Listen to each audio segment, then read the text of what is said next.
Europe Matin.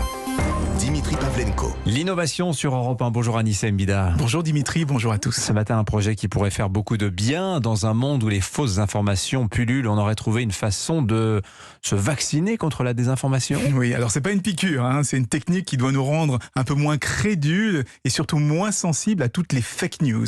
Et cette technique, c'est exactement la même que celle qui est utilisée pour les vaccins, c'est-à-dire qu'on va mélanger des faits prouvés avec une petite dose de désinformation. Par exemple, des articles qui sont parfaitement documentés, mais où simplement un ou deux détails ont été modifiés pour devenir grossièrement faux. Et en lisant ce type d'article, encore et encore, on finit par développer en quelque sorte des anticorps, un esprit critique qui va nous éviter de tout prendre pour argent comptant. Alors ça a été prouvé, il y a des exemples. Oui, ça a été démontré dans une étude publiée par des chercheurs des universités de Cambridge et de Yale. Ils ont d'abord présenté des faits scientifiques sur le réchauffement climatique à un échantillon de 2000 personnes. Ensuite, ils leur ont donné accès à un site qui était bourré de thèses climato-sceptiques. Et évidemment, à la fin, la plupart croyaient plus du tout aux arguments des scientifiques. C'est un cheminement typique des fake news. Puis ils ont testé la technique du vaccin sur un deuxième groupe.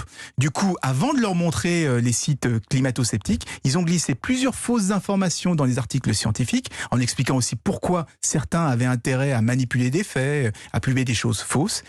Ce second groupe a été beaucoup moins réceptif aux thèses climato-sceptiques. Mais comment on pourrait utiliser cette technique au quotidien pour, entre guillemets, vacciner les gens? Ils travaillent sur une sorte de newsletter de désintoxication qui fonctionnerait sur le même modèle, donc des faits, des petites erreurs grossières et un décryptage sur l'intérêt de manipuler ce qui a été publié. Alors évidemment, ça suppose qu'on lise toute la newsletter et qu'on le fasse en plus dans la durée, ce qui est loin d'être évident, mais c'est une technique sur laquelle on pourrait s'appuyer à l'école pour notamment développer l'esprit critique des plus jeunes. Très intéressant. Merci beaucoup Anissa Mbida.